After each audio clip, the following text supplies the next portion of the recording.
Tell me your tale, you're here. Maybe I will, maybe not.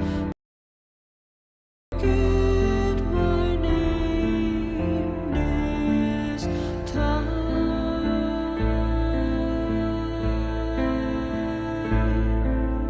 Tell me your tale, tell me you're here.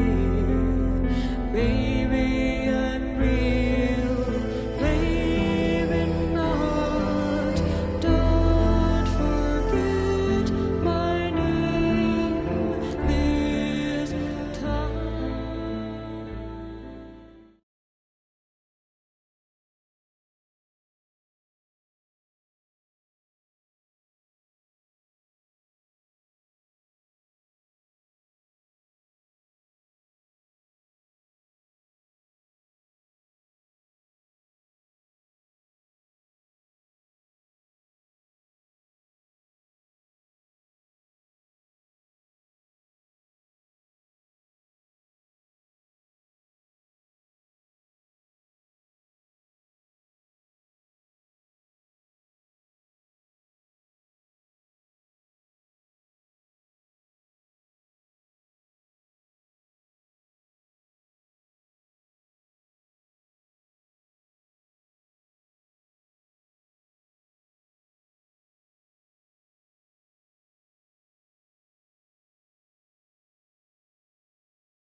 Ciao, I'm Julia Kay. I'm glad you are here. No, it's been years now. I must tell you my story, but I don't know where to begin. There is so much that I should start with my childhood, but my memories of these times are vague. I only remember the summer of 1929, when they sent me off to stay with my nanny.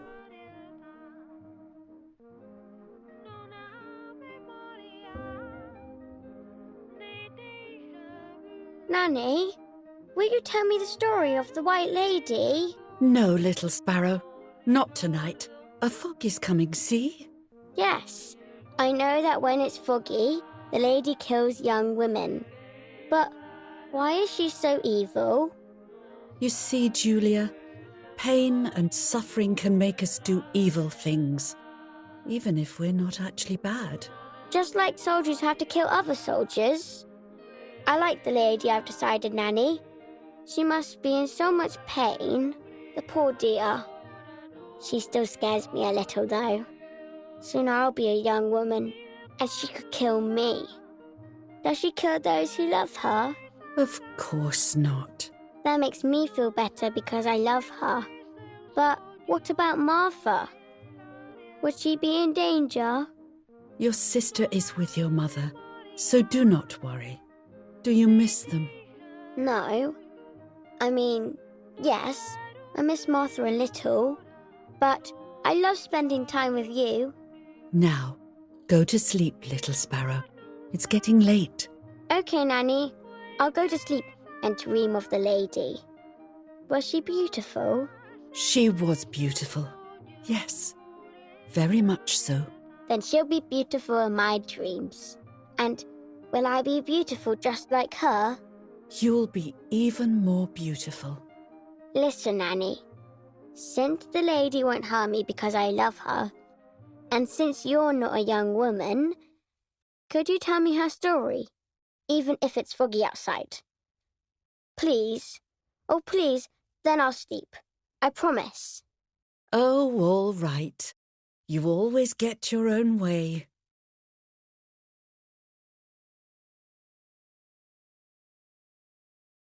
I loved Nanny and I loved that story. Every time I heard it, it sounded like a new and more mesmerizing tale. Every night I would ask her to tell me about it, even though it scared me. Even now I can remember every single day of that time and how happy I was.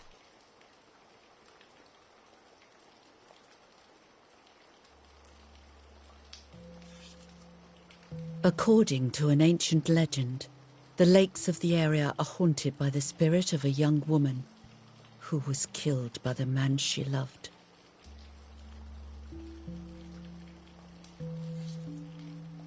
She was expecting a lover's stroll by the lake, gazing out at the old tree growing on the lake's island.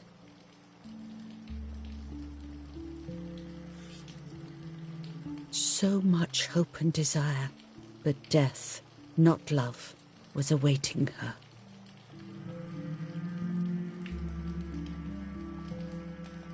Oh, the poor dear. That's not fair. Life isn't fair, Poppet.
But that's the way it is, and we must learn to deal with it. Okay, I'll try. But it makes me so mad. Keep on reading, Nanny.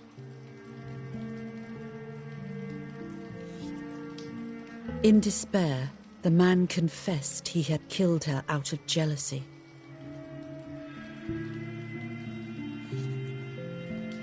So he was hanged on the small island, in the middle of the very same lake where he had killed the girl.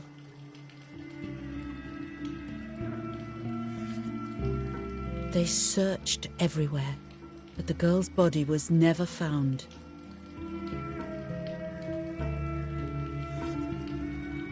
Since then, her spirit, known as the White Lady, has been imprisoned in the depths of the lake. She grieves eternally for the loss of the man she loved.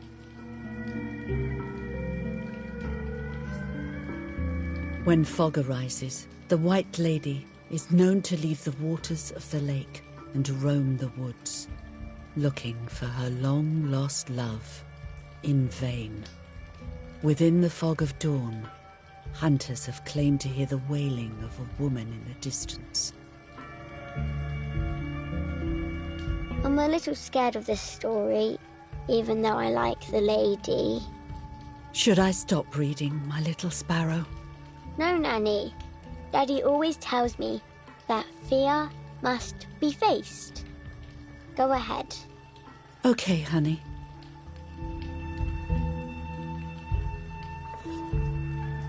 Every time the sad memory of the night she perished stirs in her soul, she takes the life of a young woman by slaying such a life in its youth, even just for an instant. The lady feels free from the burden of her pain.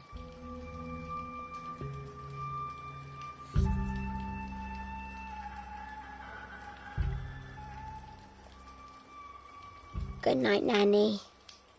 Good night, my love.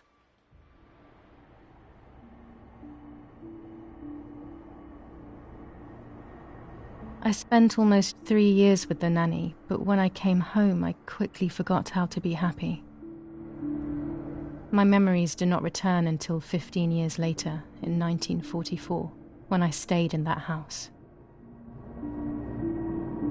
I enjoyed setting up cameras in the woods by the lake. My father created a device that attached to the cameras. It would make them take pictures at set intervals. I was trying to photograph animals, or whatever else was in that damned place.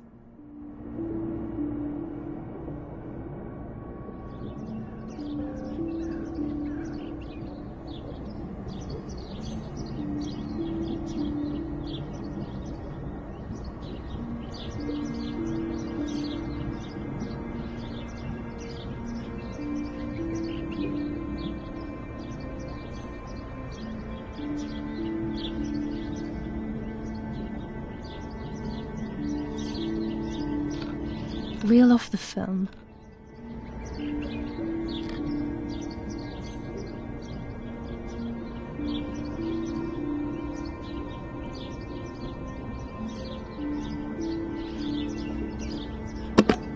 Open the camera. Remove the old roll of film.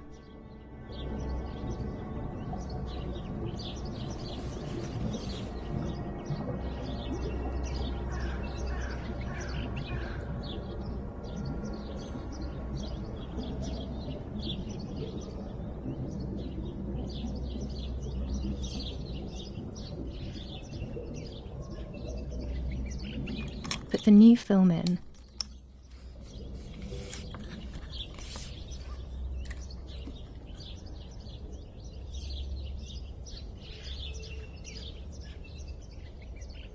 Close the camera. Load the film.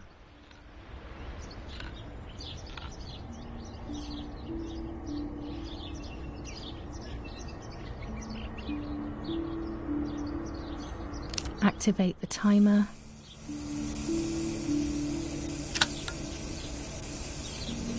Almost ready. Now to bring the image into focus.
There's something floating on the surface of the water. If I frame it better, I might be able to see what it is.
What? Is that a person? I must help them.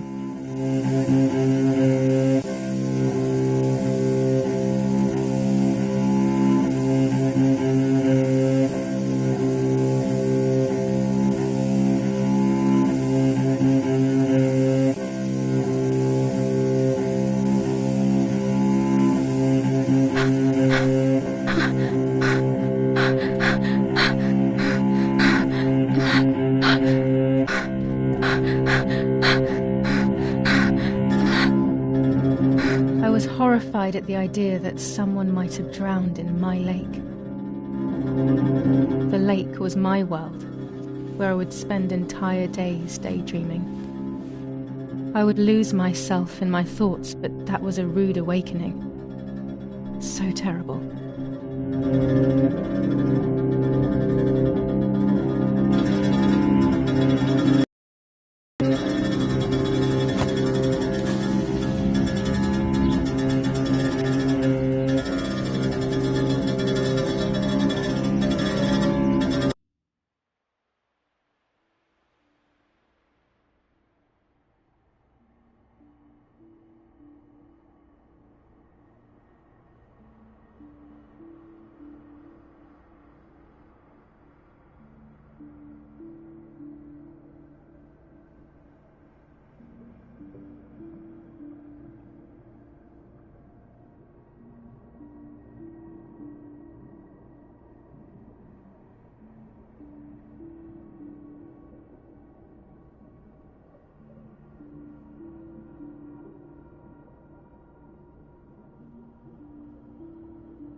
I instantly noticed that the person was wearing one of my dresses.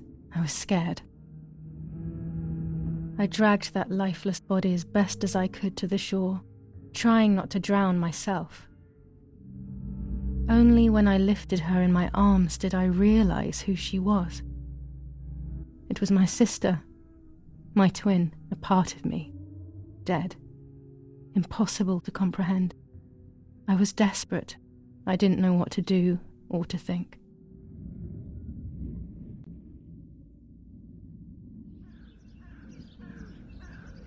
I have to stay calm.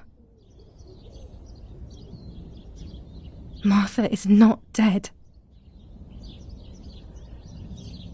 It's not possible. It's not true. There's no need to worry. Everything is fine. Everything will be fine. I have to stay calm. Martha is not dead. It's not possible. It's not true.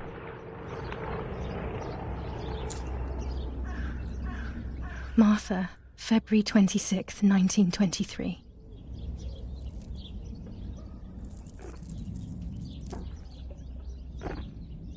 Is everything okay? Are you hurt?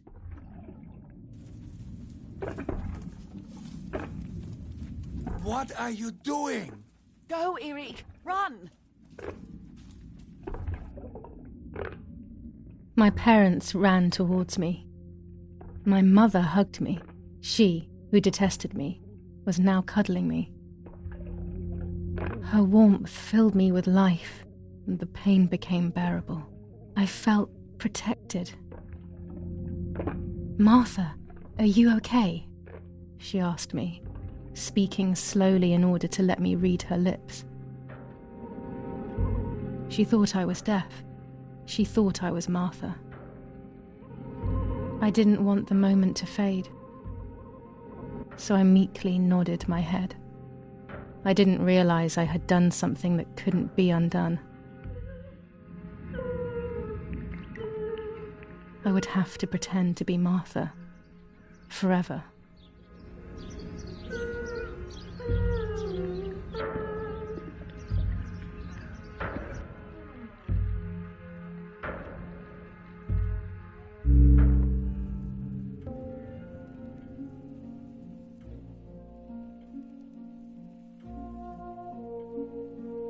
O Lord, who gives life to the dying, let your sacrifice of love be offered for Martha's soul. Into your hands I also entrust my spirit, so that I may be reunited with her in perpetual light, to never suffer the desolation of purgatory. Please grant her eternal rest, O Lord, and may eternal light shine upon her.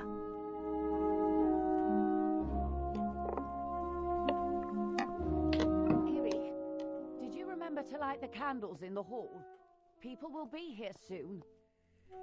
Mummy always finds something for everyone to do.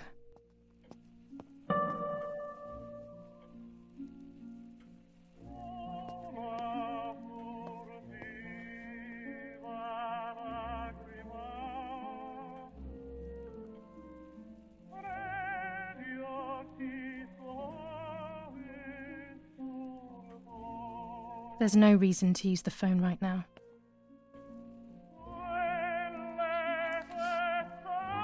July 17th, 1944. Our family is deeply saddened and is thinking of you during this extremely difficult time. Ernesto E. and family. July 17th, 1944. Our hearts are with you and we share your grief in the wake of the tragic loss of your dearest Julia. Monsignor Attilio D. July 17th, 1944, Ministry of War. Director General for Conscripts and NCOs. We are grieving over your sudden loss, and we send you our heartfelt condolences. The Lieutenant Colonel Rapporteur.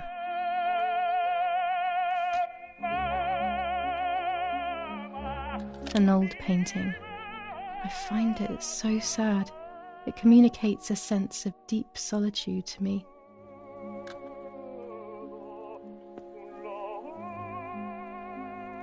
I can't turn it off. We have to listen to the radio all of the time. Any news and announcements can be vital.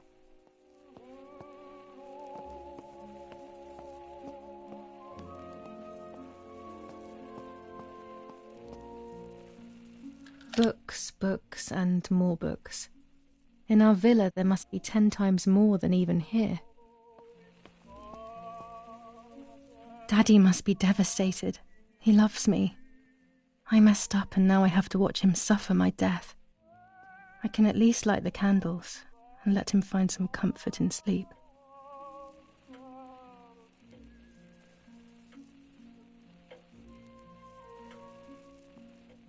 Daddy's oboe. We were preparing a really nice duet together. On the rare occasions he's at home, that is.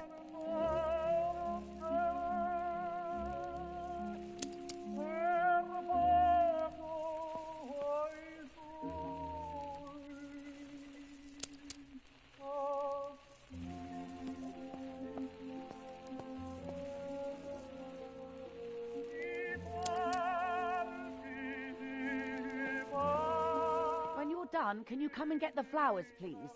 Or send Martha if you like. Never a moment's peace. Even at a time like this. She can't sit still for a second.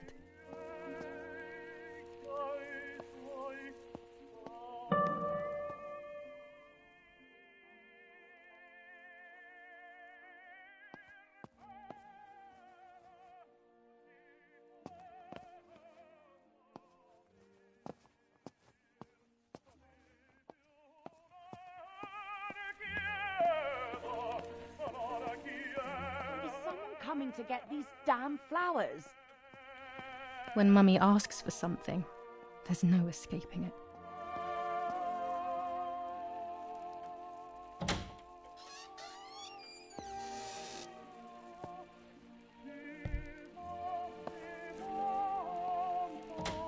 Everything always has to be perfect with her.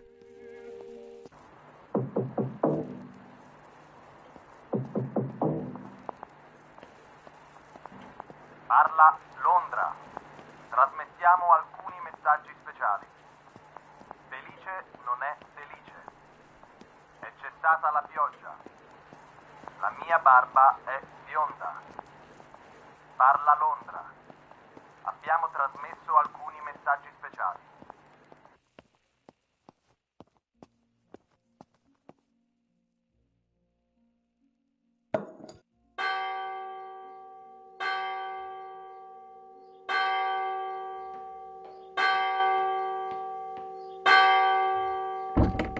What's happening? Who closed the door?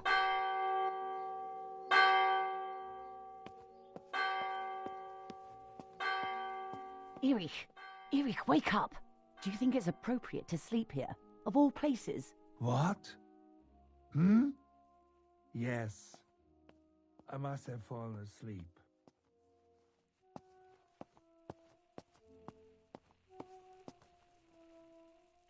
What are they talking about? You can't stay here forever. Why don't you go to bed? No. I want to stay with my daughter. Your daughter? Your daughter? You have another daughter, you know. The one who's still alive. Remember? What are you talking about, Irene? Julia is dead. What kind of comment is that? How can you? You should be thinking about Martha. Julia harmed Martha. You know that, right? And as if that were not enough, she has now also abandoned her. It's the same old story. Everything is always Julia's fault, isn't it? Her fault for Martha being deaf and for you being infertile. Do you think it's the right time for this? Julia is dead, Irene. Dead. Someone killed her. Do you realize that? Of course I realize. I get it. Do you think I'm stupid? No one understands it better than me. She always brought problems. Only problems. It would have been better if You're crazy! I'm the crazy one? Me?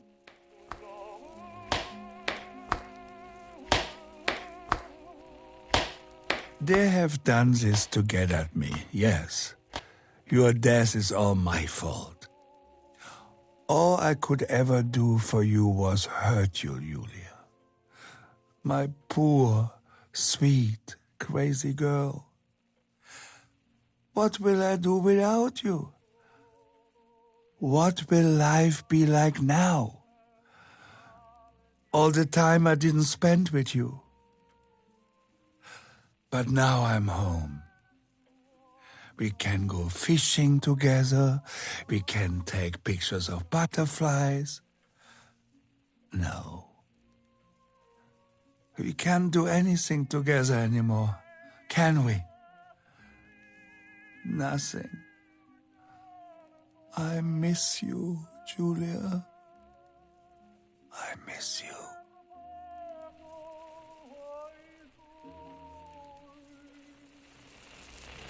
While American bombings continue to devastate the peaceful towns within the Elsa Valley, we have heard some tragic news from the area of La Ramola. The young daughter of German Army General Erich Kay was murdered near her home. What possible reason could there have been behind such a cowardly act? This is what the Carabinieri, who immediately intervened, hope to find out.